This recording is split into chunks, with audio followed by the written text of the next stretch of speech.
Benjamin Bloom back again for another Championship game week preview. I'm nearly caught up. It's a nightmare with these 3-game weeks, but I got the review in last night. We did Swansea and Fulham, so here is the predictions and the preview for this round of games just in time because Charlton and Sheffield Wednesday are going to kick off at 12:30. I know I didn't announce it, so if anyone pops up in the feed, do help me out with your predictions for all of these games. Let's start right up at the top, and this one's going to be on Monday night, so we can still make a call on it. It's Preston in 5th, and they have leaders West Brom visiting them. Some sense now that West Brom have actually clicked into the gear. We thought they were, kind of coasting along a little bit, and now really getting it together under Slaven Bilic. Squad looks pretty fit, and they're on, like Fulham did last night, for a potential 9-point week. Looks like Robson Kanu's got that shirt up front for now, but Charlie Austin's still scoring off the bench, so that looks very healthy. The 3 off the front look brilliant. Diangana, Phillips and Pereira. Really solid with Sawyers in the central midfield with Livermore. Ajayi's got the shirt ahead of Higazi. Kieran Gibbs now back in. Just all looks really good for West Brom. And it'll only be the injury situation that may scupper them, particularly when we're looking at Matthias Pereira. But looking very, very good and looking for that 5th straight win. Preston on a little bit of a slide since the international breaks. Davies and Fisher likely to miss out.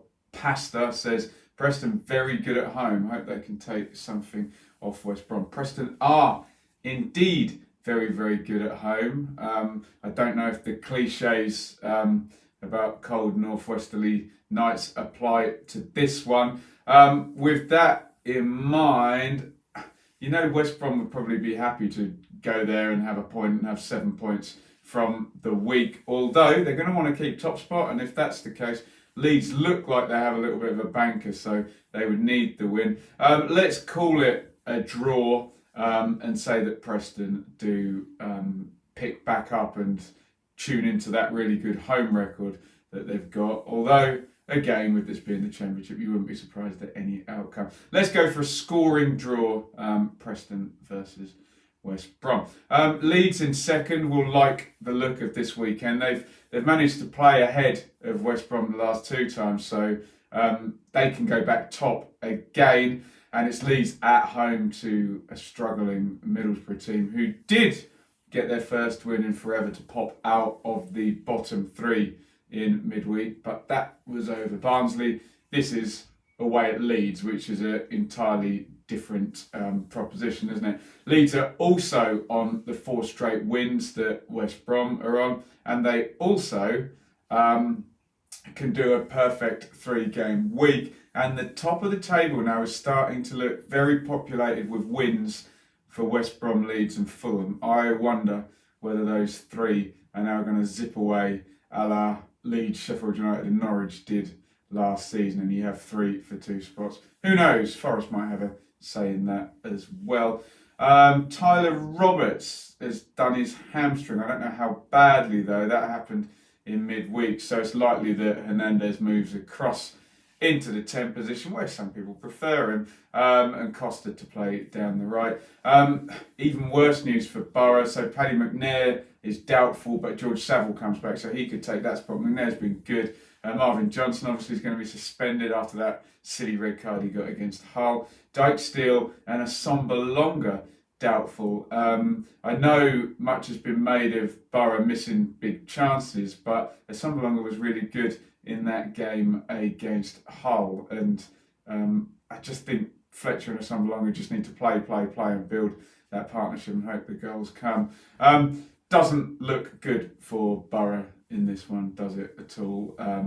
So it looks like a home banker. But hey, we've seen stranger things. Hoping Leeds can click today, says Pastor. But we'd take a scrappy 1-0. 1-0's fine, and Leeds' defence has been so good. They only need one goal, don't they? Game number 3 has already happened. It was Swansea 1, Fulham 2. Mitrovic doing the damage there. We'll touch on that more when we do the full review. God, when am I going to do that? At some point tomorrow. We'll figure that out. Game number 4 is Forest in 4th versus Cardiff in 11th. Forest, I was at their game. Check out my review and my vlog, etc. For that one. Steve says Leeds will beat Borough 4-0. I'm sure you won't even get that good a odds on that one, given where the two teams are in the table. Forest impressive at QPR on Wednesday night. Bryce Samba apparently has some kind of shoulder issue. He's been really good in goal for them, so they'll hope they don't lose him. They do have Muric, don't they, on loan from Man City in case. Ryan Yates still suspended. No Ribeiro, no Sal. So we saw Thiago Silva in a deeper midfield position. It was actually pretty good there. More 4-2-3-1 rather than the 4-1-4-1 we've seen. Maybe Semedo comes back into holding midfield, and I don't know, one of Amiobi or Adoma misses out and Lolly goes back wide. You would think it would be a stiffer midfield test against Cardiff than it was against QPR. We will see. Maybe he doesn't tinker. Maybe he just goes unchanged. Who knows? Cardiff, 4 points from 2 for Neil Harris so far. Callum Patterson is doubtful, but he now has the choice of 3 strikers. He's played Medine so far. He's played quite well. Got that lovely assist with his back heel the other night. Glatzel's fit and Ward is back from suspension. I've been hyping it the whole time that he will play 4-4-2 at Cardiff. So let's see if he sticks a forward in as partner for Medine. And then we get just a flat midfield for of like Hoyle, Mendes Lang and Pack and Bakuna, just in a 4-4-2. We'll see if he does that.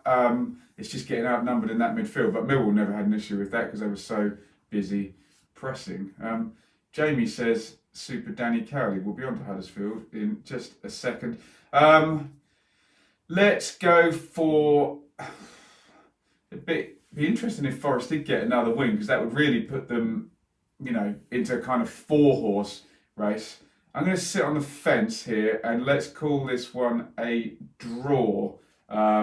Let's see if Cardiff can keep up their good start. But a very good week for Forest nonetheless, and a nice little run. They've got 10 points in the last 4. A lot of the Forest fans were asking me on Wednesday, do you think we're a playoff team or a top 2 team? Well, if that is the question, then you're in a good spot either way, aren't you? Because you're definitely finishing in the top 6 if that's the case. So we'll go for a draw. Bristol City in 7th versus Huddersfield in 19th. 1 win in 5 for Bristol City, and they went down heavily, didn't they? 4-1 at West Brom. So we're expecting a little tweak there. Steve says 3-1 Bristol City. O'Dowd has got a dead leg. Jeju came in and scored from the bench. They've tried Vyman and Jeju up front a few times. I think that's probably quite likely. Eliasson's got all these assists despite not being in the team, so maybe he comes back in. Don't know whether Corey Smith can do 2 games quickly back to back. So this could look a lot different. You could see a different system and a different kind of lineup as well. Jamie says 17 in 9. Is that the points under the Cowleys? I'm guessing. Huddersfield are going to be without Trevor Chalobah. He got himself red carded. Danny Simpson close to returning at right back. Little bit of a drop off slightly after that great one. 2 points from their last 3. Jamie says 1-0. Carl Grant, who's got quite the chase now with Bowen and Mitrovic playing so well in that top scorers stake. This is a difficult one. I'm finding this one very hard to call. Normally Bristol City do the exact opposite of what I think they're going to do. I'll let me sit on the fence. I'm going to sit on the fence. I'm very sorry. I can't call this one. It's going to be a draw. I can't call that one at all. Again, anything wouldn't surprise me in that one. Brentford versus Luton. Brentford in 8th versus Luton in 21. Jean-Pierre still suspended, but Pinnock's been playing quite well, I hear, with Janssen. It was Jensen and Zambarek at Blackburn, so you would expect De Silva and Mbuemo to freshen that up. I'm sure Luton would prefer to play against the other two, but there we go. Brentford had, despite the odd little defeat in there, they've been right at the top of the form chart. It's gone win-win-loss now. You do that all season, you get promoted because it's 2 points per game. So we will see if Brentford can get back to winning ways at Griffin Park. Luton, great win over Charlton. Their first, I think, in 5. Again, we know what Luton will do. They seem to all be fit, don't they?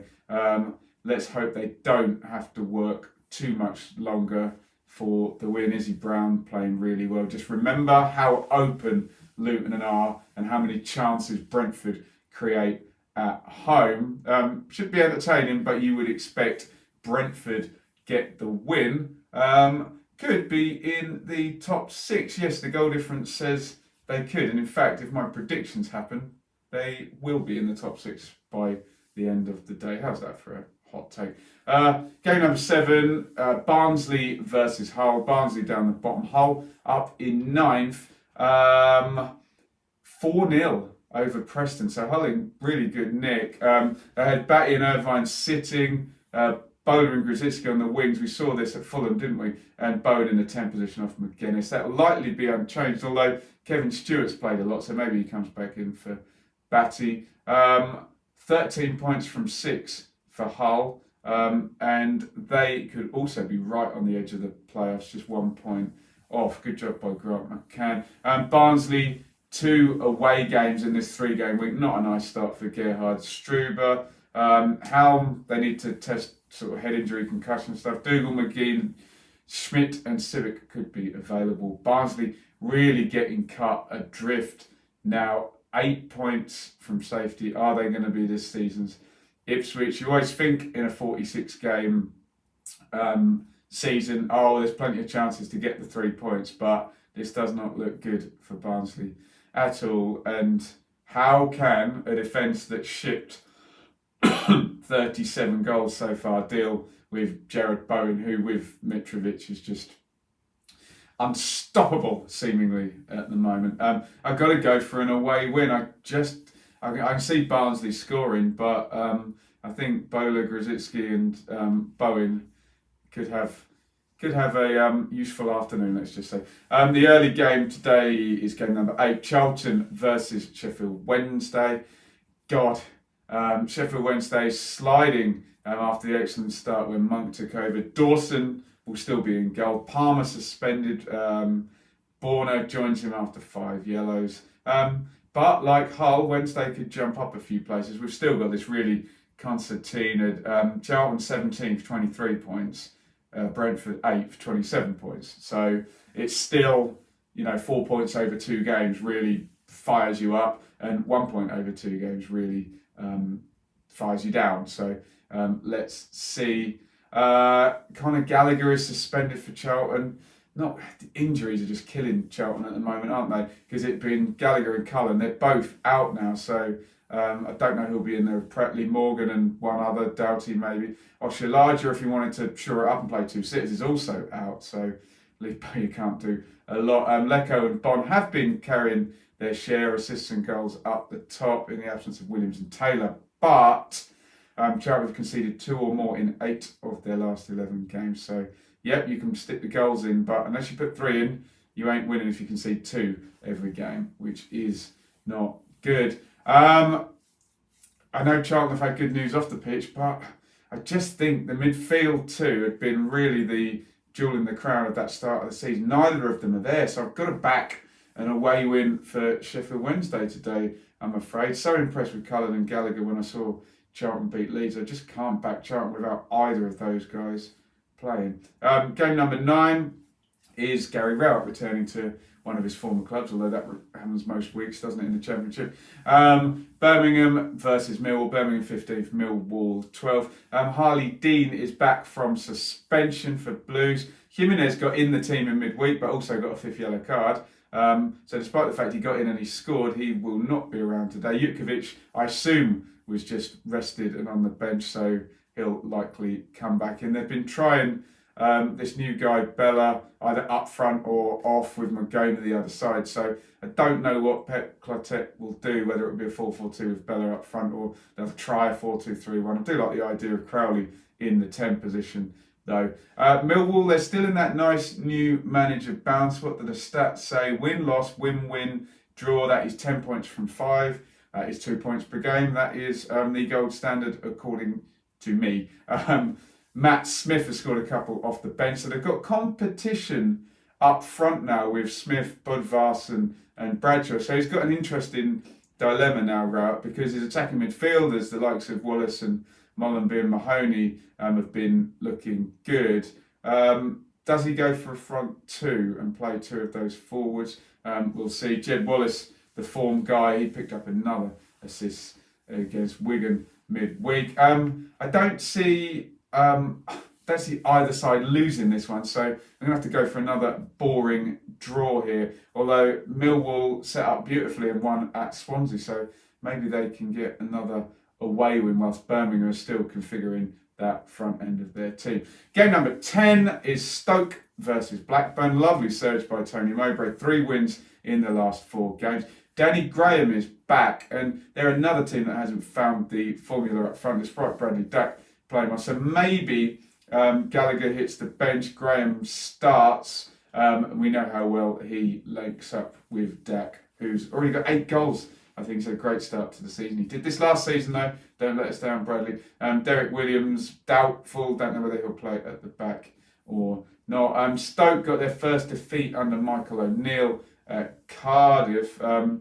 Not much likely to change. Tom Edwards might come at right back. It's all a test of character now, isn't it, for Stoke? They've won back-to-back games twice this season and then gone back on losing streaks. Can they follow it up? I don't think so. Let's go for another crazy away win. Let's go for Blackburn to continue this run that they're on, and Michael O'Neill to be yet another manager to struggle to get a tune out of these Stoke teams in the short term. Let's go for a Blackburn away win. What am I doing? Hey, who cares? Bit of fun, isn't it? Right, Derby versus QPR is game number 11. Derby on this ludicrous run of win at home, lose away. That's happened for 8 games, but there's actually another home win tacked on before that. So this could be 6 straight home wins. I do not get how a side can win 6 straight games at home and lose all their away games and be 14th. But there we go. No Shinnie or Bennett.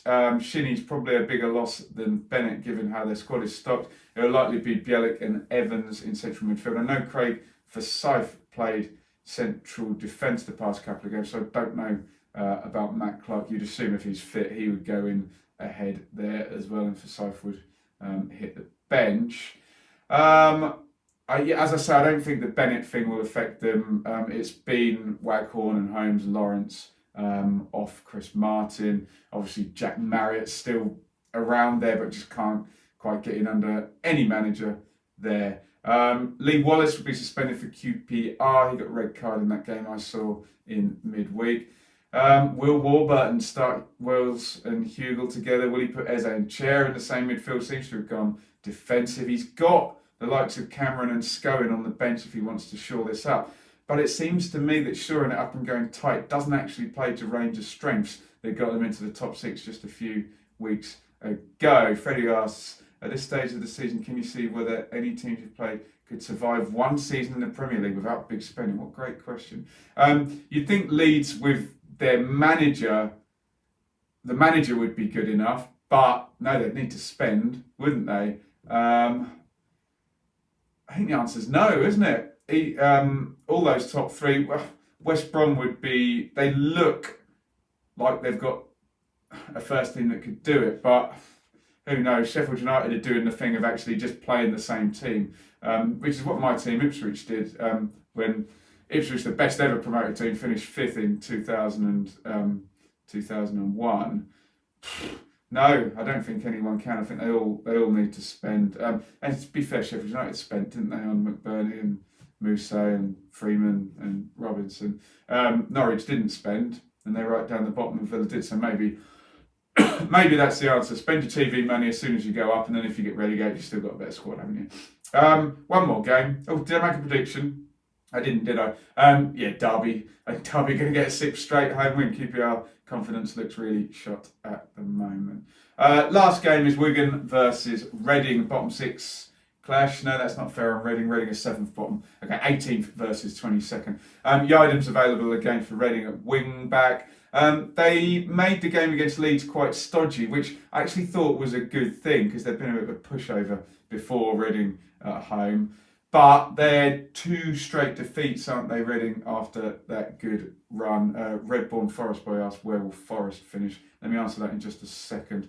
Kipre back for Wigan, who had been reliant on that home record, but they've lost 2 at home on the trot. I like Garner and Moore as a front 2, so maybe that will now be the case and they'll be 4-4-2 for the next while. Maybe a little bit direct with those 2 up front, but when you're on a losing run, keep the ball away from your goal and try and create some chances, and that's what that should serve to do. I'm going to back Wigan. I think Wigan should have a goal threat with those 2 up front. Keep it nice and tight. Robinson always gives them something getting forward from left back, even if they do play with the midfield kind of sitting. So let's go for Wigan to pick back up with their excellent home record. Someone in the feed asked me where I thought Forest would finish. I think the question, I said this in the chat yesterday, is do you need to be a team that creates a ton of chances to finish in the top 2? Or can you be a team like Forest, who are very solid and very hard to play against and take your big chances? Well, Cardiff got up, didn't they? I think Jamie's talking about Huddersfield doing it. So, yeah, Forest can finish in the top 2. It's just you look at those 3 at the top, West Brom, Leeds and Fulham, it's 12 to 15 chances they create every single game. And you wonder whether Forest will have draws as we go into those runs. So, but I think Forest will have a good chance in the playoffs. Lamouchi seems tactically very good, and the team seems really, really well drilled. Let me know if there are any other questions in the feed. If not, I will plug my Twitter at Benjamin Bloom, plug subscribe and ring the bell for notifications, plug my Patreon, and wish you all a fun day at the football. Don't know whether I'll be able to catch Sheffield Wednesday versus Charlton or not.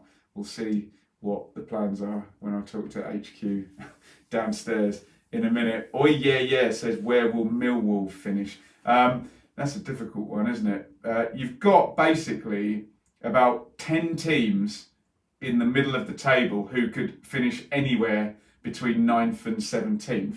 I know that doesn't add up mathematically, but you take my point, don't you? So, difficult one. You'd like to think they could get top half, wouldn't you? It's a slog though, isn't it? It's a real slog. Such a difficult question to answer. Give me a few more weeks under route. Super Leeds, wish me a happy birthday, Ben. It's today. I'm 45. Happy 45th birthday, Super Leeds. I would say I hope Leeds win for you, but they will, won't they? Because they're playing at home to Middlesbrough. So there you go. Leeds will be top of the league on your birthday, we think, Super Leeds. Right. Let's bid you farewell. You're welcome. And enjoy the football today. I'm sure we'll get some ridiculous stuff happen to talk about because it's the Championship. I'm pretty busy all through the day tomorrow until the evening. Freddie says, is Shaylee due a guest appearance? Yeah, she probably is. She's downstairs making breakfast at the moment, though, so we'll get her on soon. Look at you, like everyone wishing Super a happy birthday there. Excellent job. Good bunch of people watch this channel, don't they? Really enjoy the fact that these subscribers don't all yell at each other and call everybody a joke and a nonce and all those horrible things that people say on YouTube. Why can't people be nice to each other online? Anyway, you know my feelings on this stuff. Right, enjoy the football. I'm likely to be back early evening tomorrow for the review of the weekend. And I will do the West Brom Preston game on Monday night. So lots of stuff coming up as we go into the crazy Christmas period. Thank you all for watching. Enjoy the football and we'll see you all very soon. Over and out.